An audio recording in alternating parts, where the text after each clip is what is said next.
McFarlane. Welcome to The Conversation with Al McFarlane. I'm glad to be here and glad to have you along as well. Today is Friday, June 2nd. We're, I think, all feeling officially into summer. Most of us, or many of us, hitting the 90-degree temperatures. And I think it's a lovely thing to have this warm heat around us. Some people don't like it, but I love it. I love it. I love it. Well, listen, I want to begin by, as I always do, inviting you to support this program. We are so happy to be able to do the program, to have the technology and to have the interest and to have the support and the ability to create a place where we can talk, where we can be together to talk about our thoughts, our feelings, our health, our well-being, our mental health, our well-being, our future. And to me, that's all the process of co-creating, of envisioning our pathway into strategies or stories or outcomes in which we are the winner. So that's where we're going always in this conversation. And Friday is always a special day. We call this the healing circle. Our focus is on healing, and our focus is on us as healers. Our focus is on you and every one of us discovering our commitment to, our capacity to, our ability to be the healer we're looking for, both for ourselves and for others as well, creating a healed, healthy community.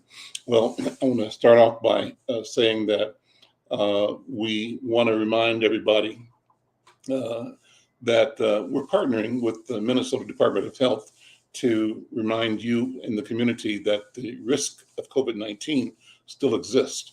And our message is let's continue to follow the COVID-19 protocols, wash your hands, stay aware, prioritize prevention.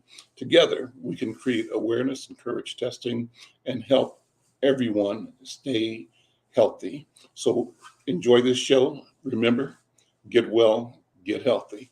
Let's continue. Today's program is going to be great. We've got a special topic that Dr. B and Dr. Williams and I are going to engage, one that means a lot to everybody. The thought is, what's best or how do you decide whether you do a self-pay option or health insurance option to pay for your mental health therapy? What does that mean, first of all? What are the options, and where do you find your best strategy for engaging the medical services, therapy services of mental health professionals? But let me begin by inviting Dr. B and Dr. Oliver, Dr. Bravada Garrett-Akinsanya, and Dr. Oliver Williams on. And Dr. B, I wanted to, as always, invite you to initiate the protocol. And is Dr. B here? I think she's here.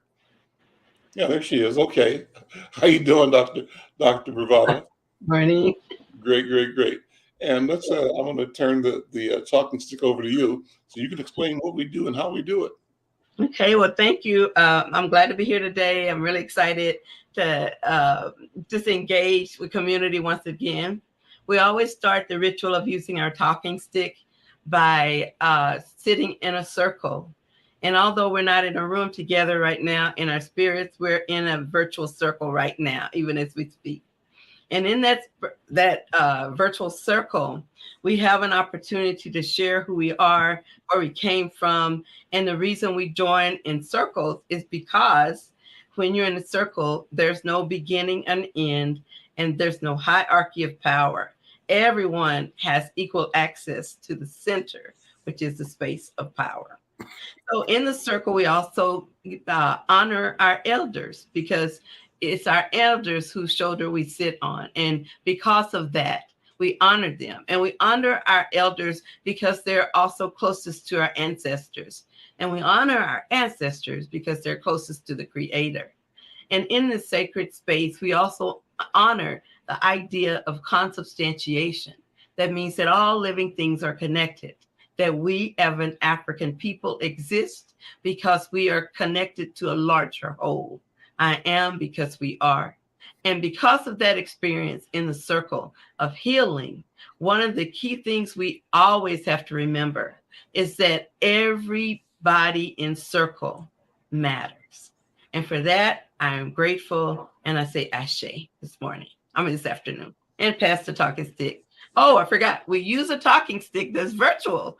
And so we pass the talking stick to one another. So just letting people know, we are aware that you won't see a talking stick, but it is virtual and in our heart. So I pass the talking stick to Baba Al. Here you go, Baba.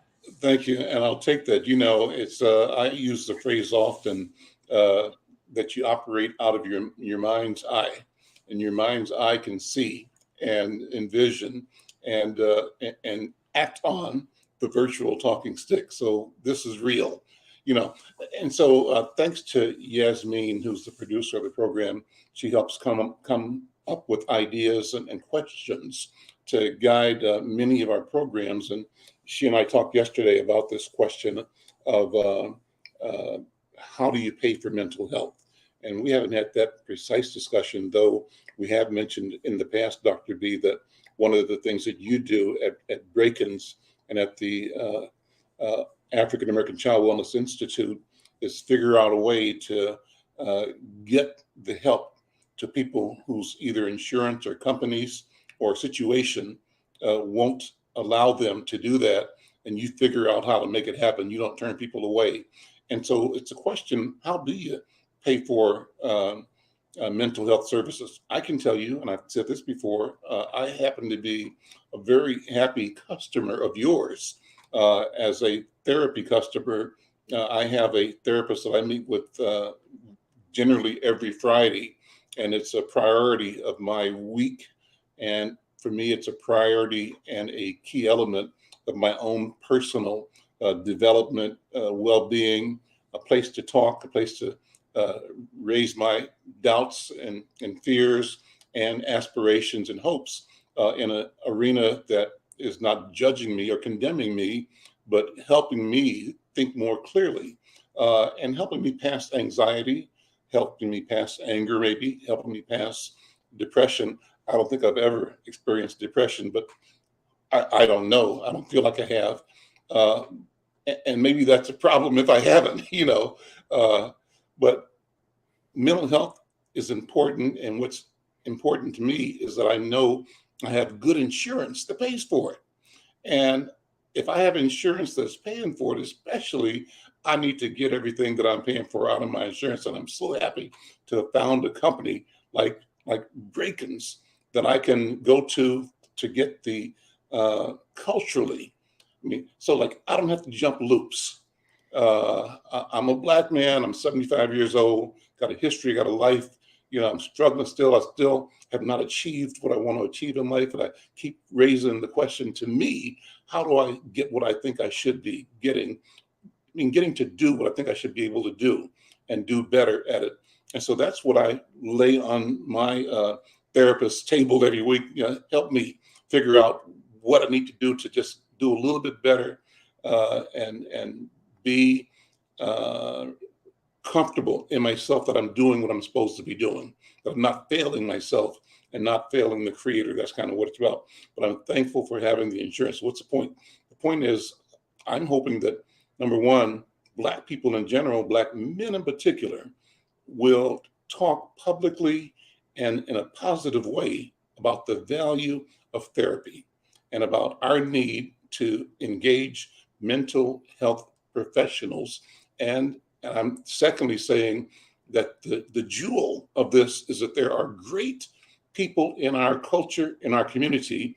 And the beauty of that is you don't have to jump through the cultural loops, figure out what that person, because of her or his worldview, orientation, perception of the hierarchy of humanity. You haven't got to figure out how they view you. When you talk to somebody that's out of your neighborhood, out of your family, you know what they know, and they know what you know as foundational, and we build from there. So I'm going on too long. But let me say this. Over the course of this conversation, Dr. B and Dr. Oliver, here are some of the questions I want us to think about. You can weave it in and out whenever you want to. One is, as a mental health practitioner, what factors would you recommend that clients consider when they decide between self-pay or using health insurance for therapy. And would you explain what is self-pay and how is it different from using insurance if you have it? Second question, generally, how can clients, patients, effectively communicate their financial concerns or limitations to their therapist? Because you don't want to act like you ain't got, even if you ain't got, you want to act like. How do you maintain your sense of worth even when you need help? How do you need help, ask for help, but not feel like you are a complete abject nothing because you have to ask for help? So that's kind of the way I read that question. The third, and I'll bring some more to the table later, what advice do you give clients who are worried about the impact of using insurance on their privacy regarding this type of payment service? If they're paying for the service themselves, what records get exposed to other people? If they're going through their insurance company, what information about them that may be sensitive to them are they putting in play? So that's a lot. With that, let me pass the talking stick back to you, Dr. B, and to Dr. Oliver, and I'm gonna sit and listen, take notes. That's a lot.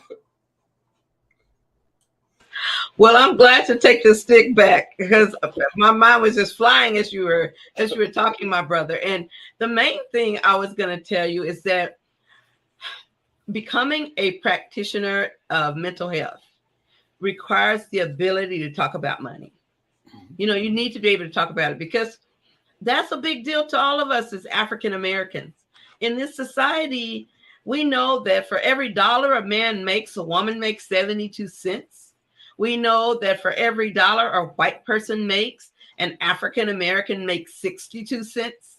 And like I said, we've got a raise. And so being able to talk about our financial status, our hopes and dreams that are around prosperity, including money, that's a core competency of a therapist. So sometimes in our trainees, we have to teach them how to talk about money. We have to teach them not to be ashamed of talking about money or not feeling like they're creating anxiety in their clients. And also when we do the first intake, we talk to clients about their insurance. We talk to them about their co-pays and their deductibles. So a copay is something you have to pay, of course.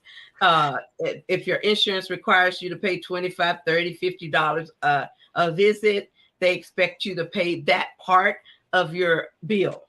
And we also have people who have deductibles. And when we talk about insurance and we talked about deductibles, your ability to use your insurance enough that it pays down or gives you credit for all of the bills you make towards your deductible is really an important thing for coming to be mental health. There's some people whose insurance has $7,000 deductible, $6,000 deductible.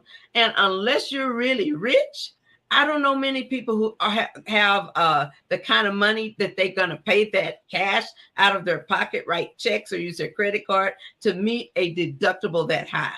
You could almost at least put a down payment on a good car for that much money. So I think that's one piece. But to us, it's a sacred space. So we don't want anybody coming to our office for therapy. If they can't afford it, we'll see people free. We have a grant from Department of Human Services that's allow us to meet people for free. If their insurance is inadequate, we call that underinsured, or if they have no insurance. But even before that, some people want to pay out of their pocket. So we have a sliding scale fee. So based on your family size and your income, you can see whether or not you can afford that copay. And finally, most importantly, the biggest price that people need to pay when they come to therapy is to bring their whole selves, be authentic and honest, and walk courageously to that process. Because when you're in therapy, that means you are going to bear it. It's like being butt naked emotionally. And you have to get to that place where you feel safe with your therapist so that you can reveal the good, the bad, and the ugly. And with that, I'm going to pass the talking stick to Dr. Williams. Here you go, brother. Thank you, Provider Dr. B.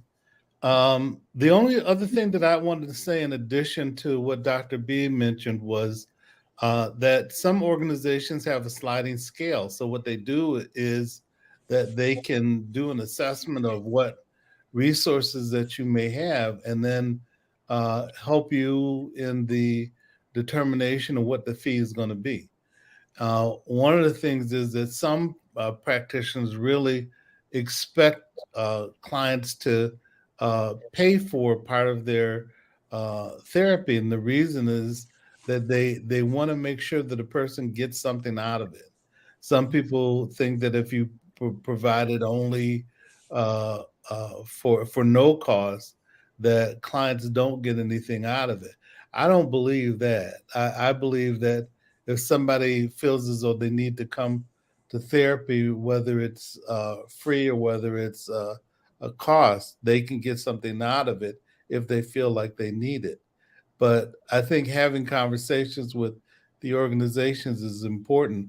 And another reason why I think it's important is that for people to be able to provide supports like mental health counseling, the organizations have to exist. And if you don't pay them, then they're less likely to exist. So it's important to be able to, help support them as they try to support the community. So with that, I'll pass the talking stick back to Baba Al. Well, let me thank you. I take the talking stick. Let me focus on the questions I raised at the beginning, and explain whether there are either real or imagined privacy concerns. Is it if you pay out of your own pocket? What does that mean in terms of security, privacy, your information? If you pay through your insurance company, does that mean something different? Dr. B? You have to unmute. Sorry about that. Yes, it does mean something very different, because when a person pays out of their pocket, that means the only person who knows that they are in therapy is the therapist and them. By law and by training, we do keep records because you need to be able to look back in your journey to see how far you've come. We need them to document that we provided the service for you, and everyone has a right to their records. Contrarily, if you go through an insurance company, there is a probability that they're going to at least know one or two things. They're going to know what you came to therapy for, because you're going to have a diagnosis. And then they're going to know that you came to therapy and that they're paying for your therapy, at least in part. Consequently, when you come to get your appointment, your first day, when you come in to do what we call the intake, you sign those insurance company paperwork, and it says that they have a right to bill for you. And they also have a right to verify that you came. So some of them want to see the case notes from when you came and what the therapist said was wrong with you. And if their treatment matches what you said was wrong, then they'll pay it. Some of them do audits, and they're hoping that the clinician did something wrong so they won't have to pay. So it's mostly around payment and keeping a record. Some professions look to see if you have a mental health record, and they make you sign a release to look into your past to see if you've had mental health. And so a lot of these things are why people are reticent or reluctant to go to therapy, because we carry that stigma that therapy means you're broken or you're weaker or you're mentally flawed. And we know as therapists that it means you're stronger than you probably know, that you're smarter than you probably know, because you're using new tools. You're coming to learn. One of my first clients said, this is like a class about me. And I said, honey, that is what it is. We're both the students, and we're on the journey to find skills that will help you be all that you can be, a better person you want to be, according to what you need. So I kind of laughed, Brother Al, when you're talking about being in therapy so you could find your better self. Yeah. I also think it takes a lot of courage. Yeah. It takes courage because it's scary up in there sometimes. So I'll pass the talking stick back to you, Brother Al. Well, just I'll start with that. I think that it's been a couple of years that I've been with my therapist, and I still think there's more for me to reveal. There's more things I want to talk about, and I think it's kind of on me to where I feel comfortable to go another level, another question, another issue. And I don't feel like the therapist is prying from me.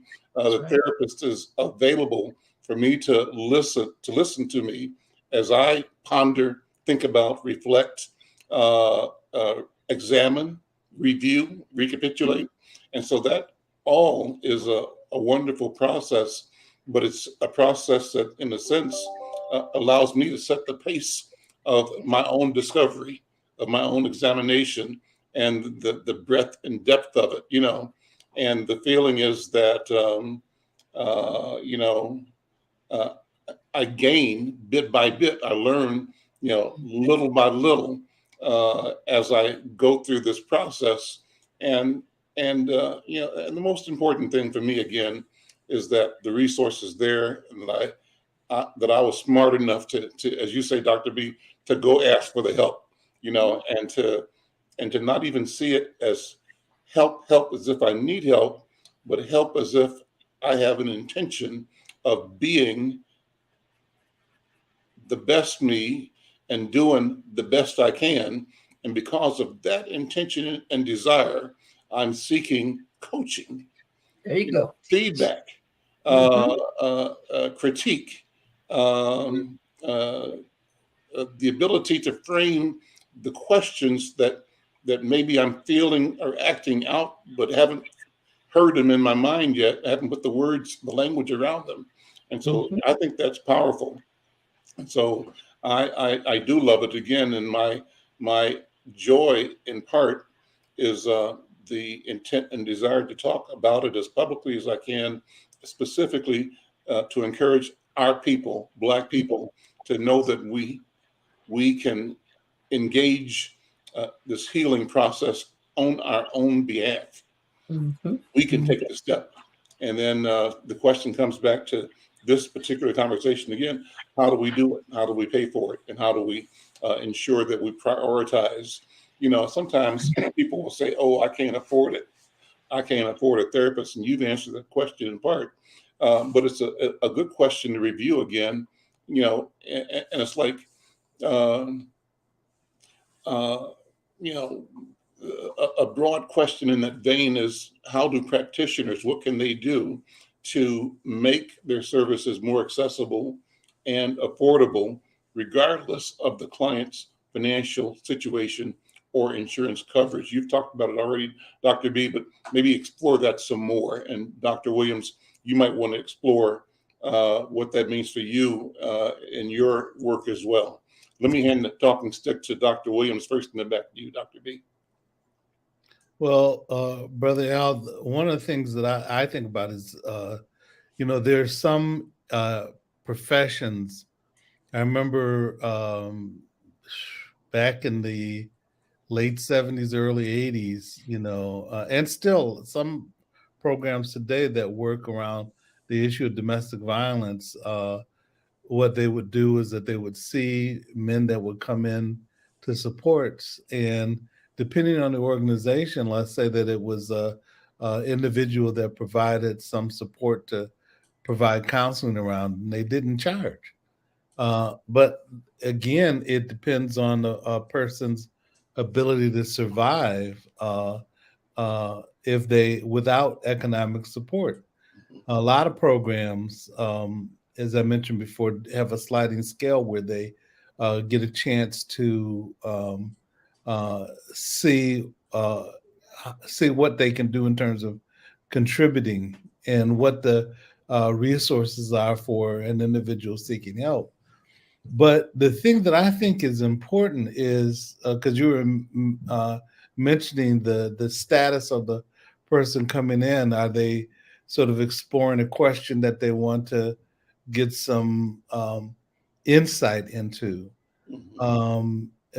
versus even somebody that comes in and they are broken, Brokenness is not a bad thing in Mm. my sense. It's a thing where a person sort of is exploring, questions that they may have, or the fact that they may not have the support as other people have in other ways, and I think it takes strength for a person to go ask questions and to seek support from someone who's knowledgeable about what they're doing to help people investigate questions or concerns that they have. To me, that's always been strength. And sometimes people may be under the gun. And for me, what that means is that they may be in the midst of a traumatic experience.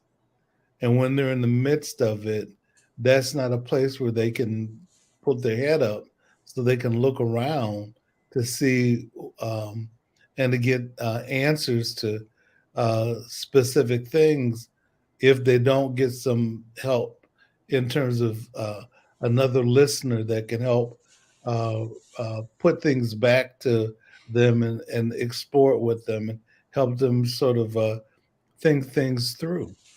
And so I think it's important to be able to enlist someone to help support them. But again, checking with organizations to see how solvent they are in terms of being able to provide the supports, with other supports that they may have, like grants or their economic situation in terms of what they can do to facilitate the process. A lot of programs do have supports where they can provide a sliding scale, but I've seen some organizations that didn't, and I think that the heart may be willing, but sometimes people really need to have the support economically to be able to carry on. Not all places can do that, but my recommendation to people who have those organizations is to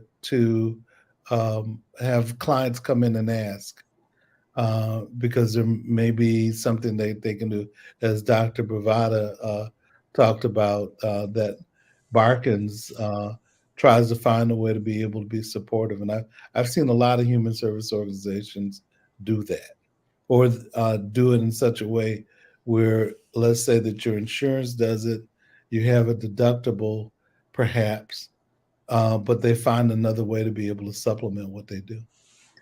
So that's, and I pass the talking stick back to Dr. B. Thank you so much. Again, I like to emphasize a couple of things. One is that in our organization, we have two organizations. One is called Brackens. It's Bravada and Atkins, which is my last name, Brackens.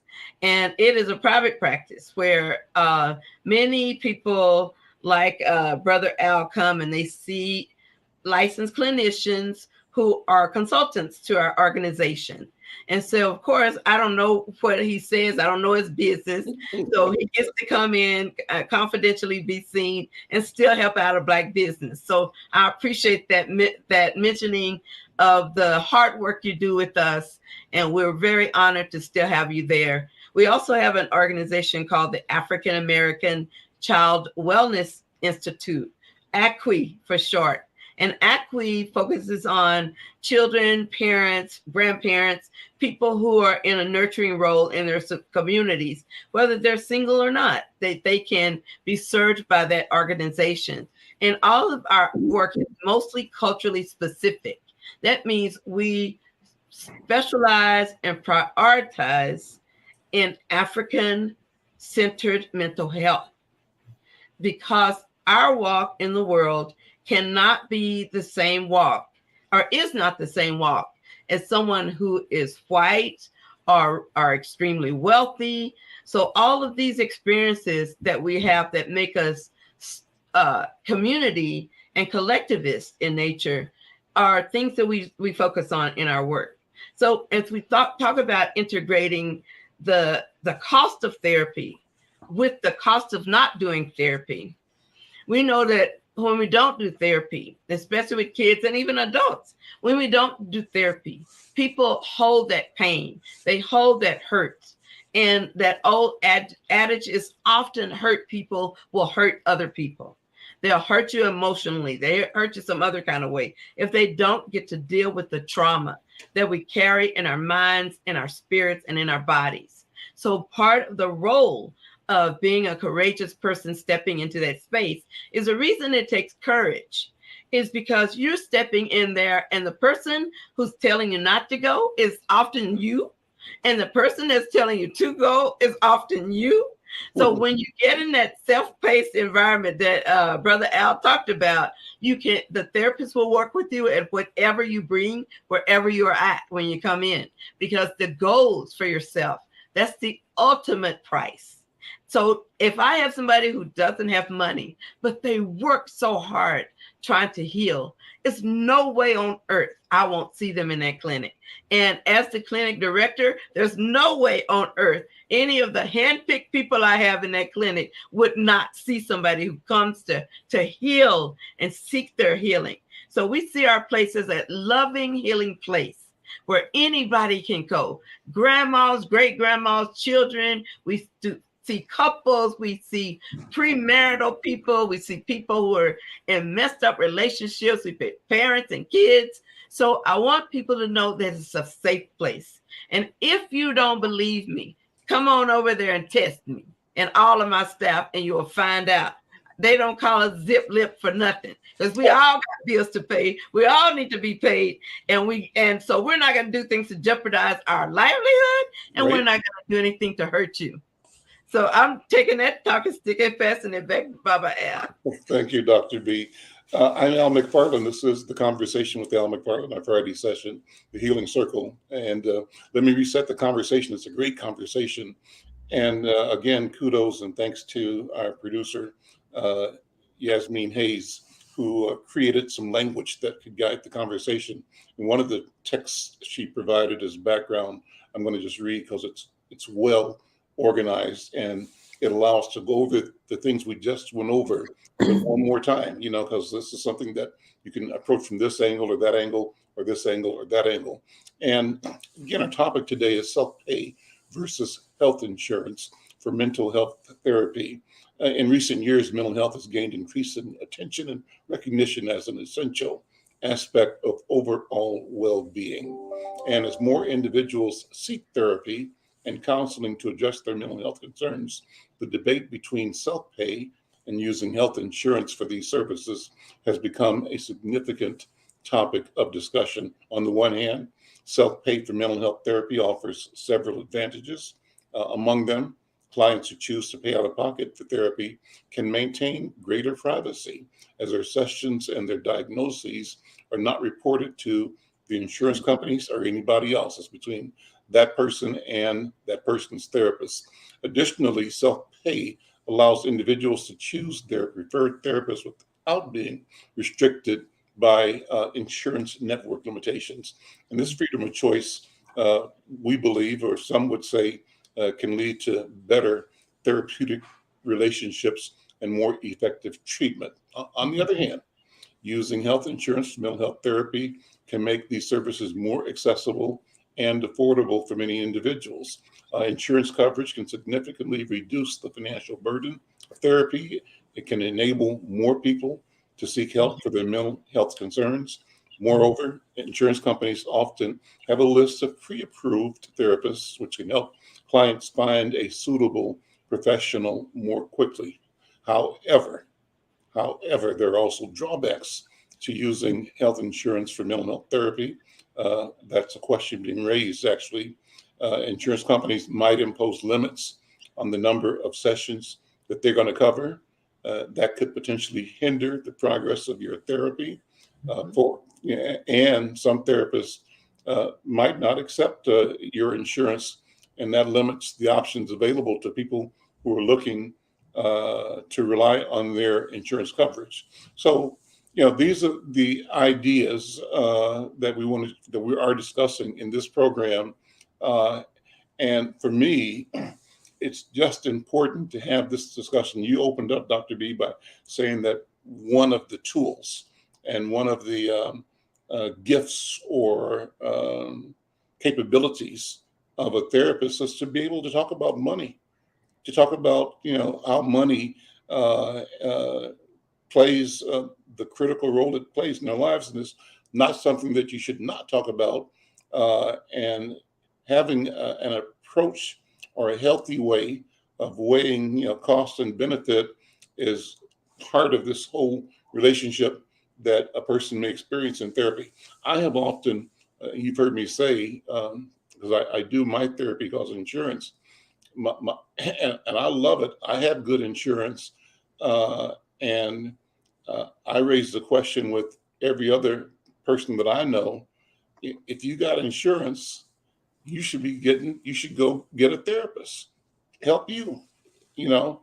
And if you're not using your insurance to get you counseling, advice, therapy that you deserve and will benefit from, you leaving money on the table, you leaving your health on the table. And the best way to make sure you're getting what you pay for is to use every bit of what you've invested in. That's why you have the insurance. So let me stop there again. And, one more thing I wanted to say. I had a great conversation. This is probably a pivot that we can get into or not get into. But yesterday I talked to an author of a book out of New York. I'm going to ask Yasmin to put his name in the chat for me, with our books editor, W.D. Foster Graham. It's our books editor. And he had invited an author out of DC who's also a journalist and also a person who has been in therapy and is a speaker about therapy. And his specialty as a journalist, Dr. Oliver, is violence between partners, partner violence. He called it IPV. IPV. Yeah. Intimate partner violence. Correct. There was an A on the end of it, something. Brother's name was Martin O. Evans. He's out of DC. Intimate partner violence and abuse. That's right. And it was a great conversation, a great program.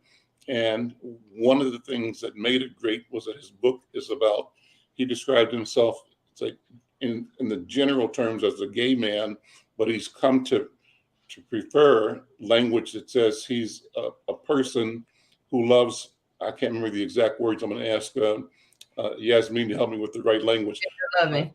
Gender loving, that's it. Okay, same gender loving person. Mm-hmm. So it's another way of approaching understanding without a different weight or value, loaded value the language has. But anyway, and what he talked about was the importance of therapy to him. That's where I was going with this, that it was being in therapy over a long period of time that helped him analyze his being a victim in a violent situation. And he described three kinds of violence he experienced. One was emotional, one was mental, and one was physical. And so I'm going to stop there because I've actually invited him to come back to the program.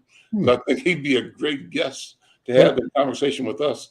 But it maybe, and it triggered, the thought came to me because I think one of you said something about emotional or mental violence. So I said, oh, that's what we just talked about. So I'm throwing it out there.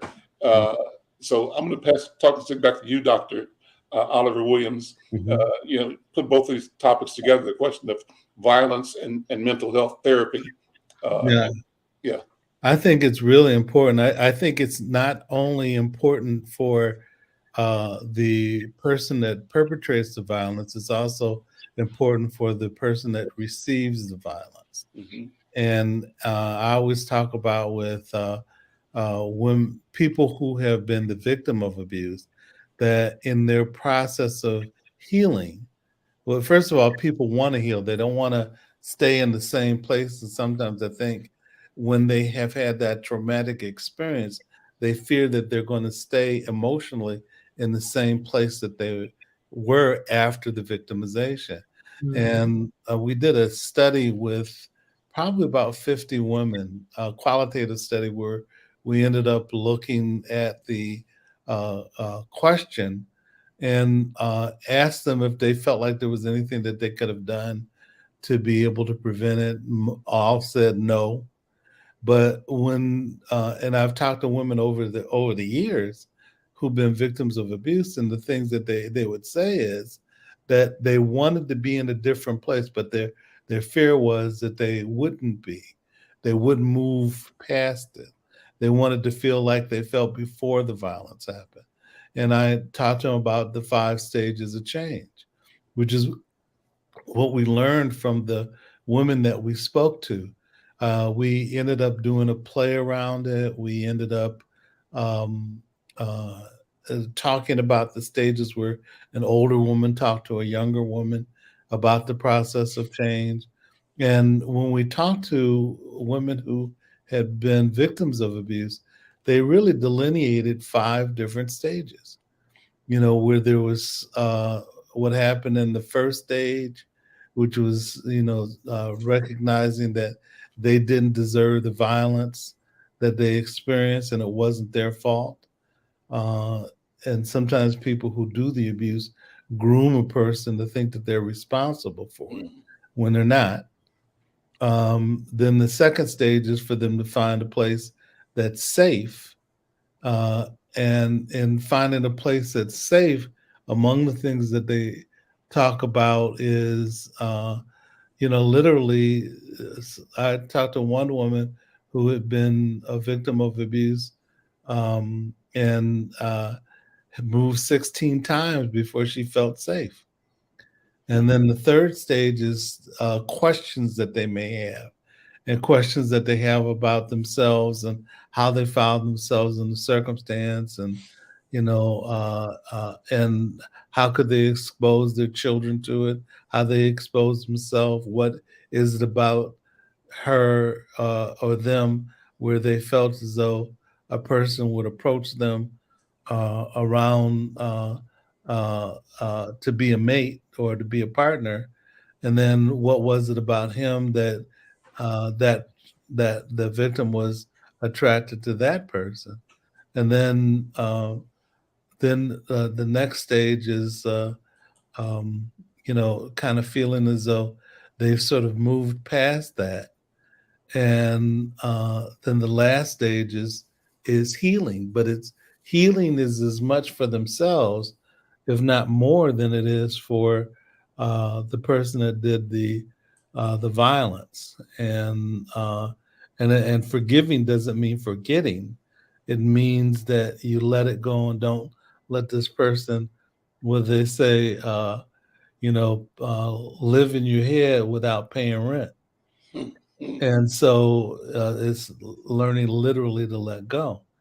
And there was something we were talking about a little earlier when, we were talking about people and people making choices about coming to get some help. People can discourage you from finding somebody to talk to you, and discourage you from finding supports and help. But the thing that I think is important is the fact that you've got to be able to find that support and that help, despite what people say, because they may be trying to stop you for their own purposes, because they may be afraid that the truth will get out. They may be, about what they're doing and how they're contributing to your challenges.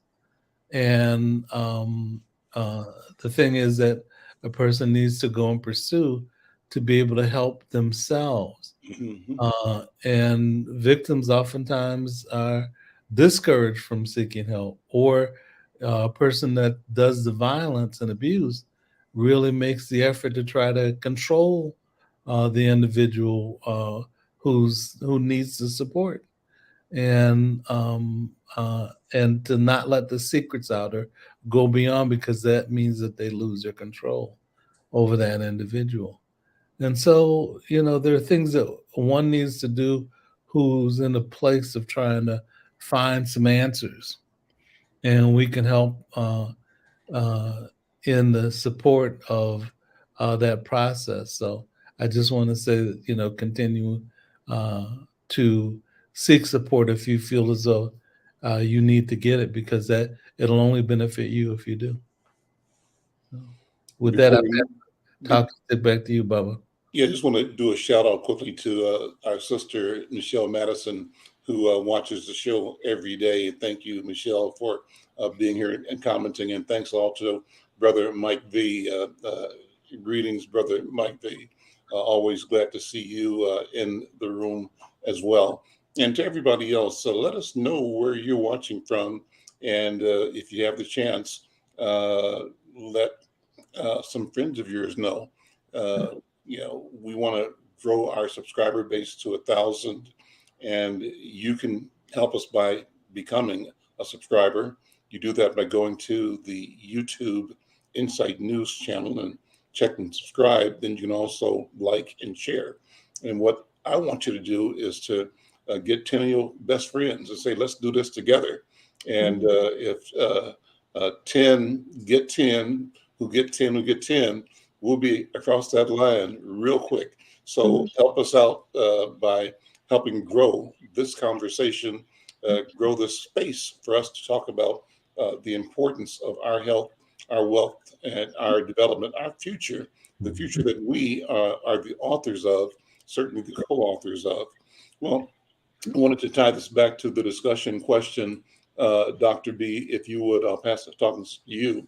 But the question is, given that we're talking about self-pay versus health insurance, and that self-pay does provide a level of privacy when someone is a victim of violence and also who may not be able to afford to pay out of pocket for therapy, how can a victim get the help they need while protecting their privacy?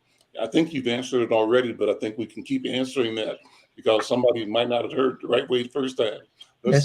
I'm passing the talk back to you, Dr. B. Okay, thank you. I would say there are a couple of ways people can get support.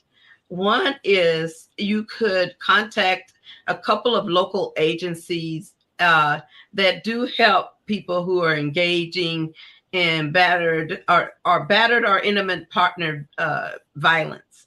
And so I don't think it's always battery, which means hitting you. Somebody can abuse you by keeping your checkbook and the credit card and the car keys and separating you from your family, or taking your check and not allowing you to have money to do anything, especially get away. So all of these are forms of abuse that are violence. And I'm glad that we emphasized the three types earlier. So you could call places like, I know that we have a couple of places here in town. One is called Harriet Tubman Center, and the phone number there is 612-823-3333. Another group that does it is Phyllis Wheatley Community Center. You would call, and their number is 612-374-4342. And you can call me or Dr. Williams at African American Child Wellness Institute, our Brackens Consulting and Psychological Services. And that number is 763-522-0100. So you can just hook up in any of those places, and I can tell you, you step in the space, we'll take care of you and love you back into the work you got to do and into the health that you deserve. So I appreciate that question being out there so that we can share some resources with our viewers. That leads me back to another concern of yours that you've articulated and you're working to bring solutions to. One of the things you do, among others, is train people. You bring our people into the profession. And I understand that probably a large percentage of the practicing professionals in therapy have come through your organization. Talk about that, and how difficult is it and how important is it to bring practitioners into the field? And what would be your vision if we had the understanding and the resources to be at an optimum level of having mental health practitioners services available to everybody in our community? what would that look like? That's a dream and that's a vision, and it hits me very deeply because that is my life's work. Mhm. It's that I see wellness as a right. And if going through the pain that we've experienced as Black folks in this country and in this state and in our everyday lives, the community violence, if that's the price to pay, we have already paid it. So to me, wellness is a right, and we got to get it by any means necessary. Mental health wellness, psychological wellness, financial wellness, all of them go together in creating who we are as an individual. We are not just a mental illness. We are not just depression. We are not just anxiety. We are mothers, we are fathers, we are sisters, we're brothers, we're aunts, uncles, grandparents. We are parts of a larger group. And if one of us hurts, then it affects every single one of us. If one of us is losing and in poverty and in danger, that puts us all at risk. So I believe that when we don't let money stop us from doing the courageous work of loving ourselves and loving our community and loving our babies, if we don't let money stop us from doing that work, we will be a healthier, recovered-based, power-filled, awesome group, not that we're not that already, of healed Black folks.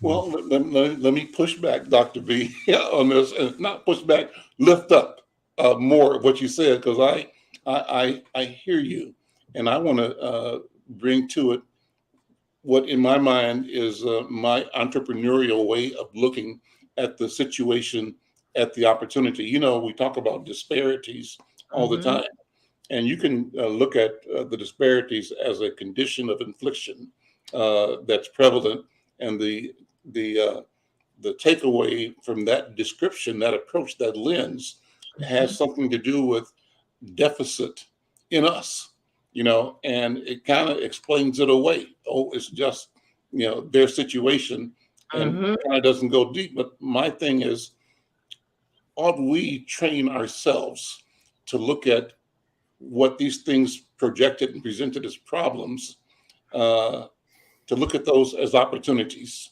Yes. To be our best selves and to be what you just said, the healer. And it's not that we're letting money get in the way, but we're going to fix ourselves. But in the fixing, we lay claim on every asset and every resource we need to do the job. We're going to get the right tools. I don't know how to say this right, but there's something about, you might know this already, something about well, the picture in my mind is an allegory or what's the right word for a saying that says, to a certain kind of person, everything is a hammer. And everything looks like a nail. Yeah, a person with a hammer, everything's like a nail. So how do we get past that and we see more broadly, more fully, and look at the challenges we have? Just like that, it's an opportunity, and the marching order that commissions our commitment to seeing ourselves as problem solvers, not just a problem, but our identity, our culture should be that we are a people of solutions, that we own the solution to our health. And the ownership includes the ability to command resources, time, people, programs, awareness, education to effect the solutions that we see. What do you think, Dr. B? I think that you're right on it, and that mantra of Black Lives Matter and our own lives mattering, the belief in our, what is the word? Divine. Our divine appointment on this earth to our naturally ascribed everyday genius, created by us and with us through the author of the universe, If we realize that that power is in our spirit, we cannot fail. How do you think we stood all of that? That we're still standing, we're still growing, we're still achieving. We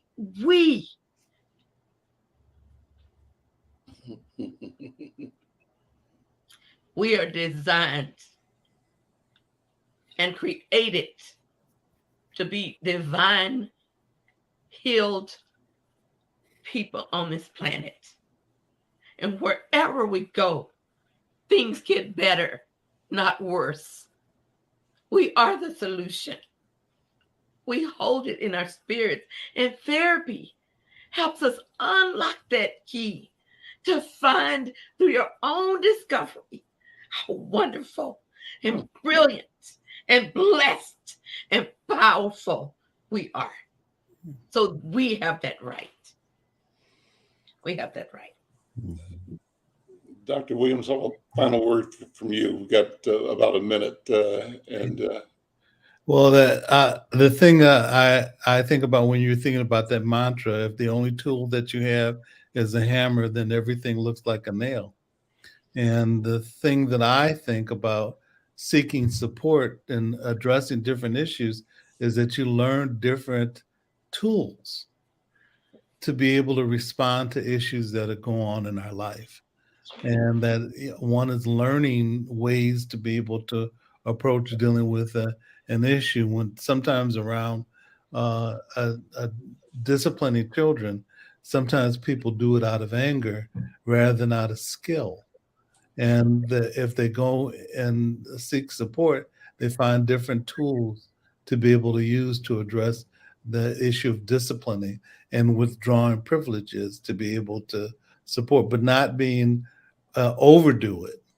It's finding a way to be able to deal with the situation with balance. It's being, people talk about being assertive, and assertiveness is taking my needs and your needs into consideration as you dealing with a challenge. So to me, it's skill building. And that's what we want to do as we work and seek help in dealing with mental health. So with that, I'll turn it back to you, Bubba. Well, listen, my dear teachers, thank you so much, as always, for the teaching that you are doing right now and the healing that you're doing right now. We thank you so much. And for those who are listening, watching, sharing, let folks know that we do this every Friday, and we want you to be part of it as well. Let me close by thanking again our partners at the Minnesota Department of Health, who want you to know that COVID-19 vaccines are free because we want you to stay safe. I'm Al McFarlane. This is The Conversation with Al McFarlane, the Healing Circle. We'll see you next week.